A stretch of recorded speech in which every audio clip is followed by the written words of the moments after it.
Un paysage aussi spectaculaire qu'unique.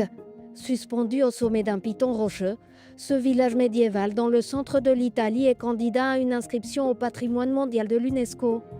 Mais derrière ces images de cartes postales se cache une réalité fragile, car le site est menacé d'effondrement. Regardez, là-bas, on a Civita di Bagnoregio, un bourg qui a été construit à environ 500 mètres au-dessus de cette vallée. On l'appelle la vallée des ravins. Elle est composée d'argile et l'argile est très sensible aux agents atmosphériques.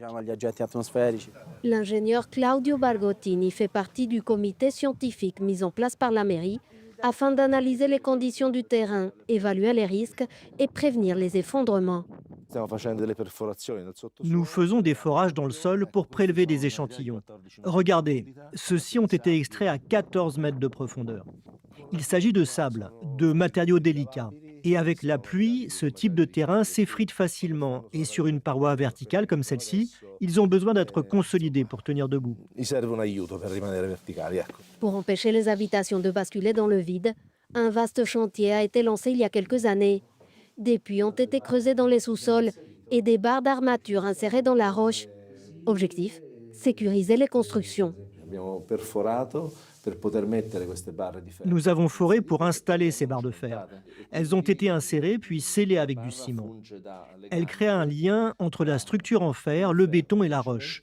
Cela permet de stabiliser toute la structure et d'empêcher les déformations. Le cas de Civita di Bagnoregio est loin d'être isolé. En Italie, plus de 90% des municipalités sont exposées aux risques hydrogéologiques, glissement de terrain, inondation ou érosion.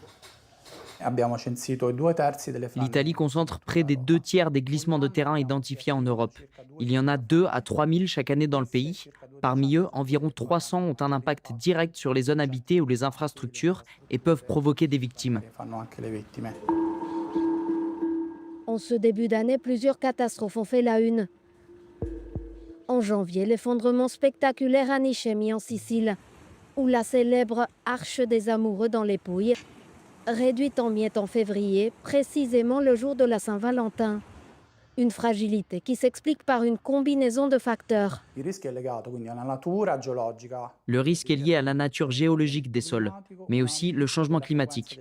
Il intensifie les épisodes extrêmes de précipitations, de fortes pluies concentrées sur des périodes plus courtes. Ça favorise les glissements de terrain et en plus, l'Italie est un pays sismique. Résultat, à travers la péninsule, les villages fantômes se multiplient dans des zones jugées trop instables pour continuer à y vivre.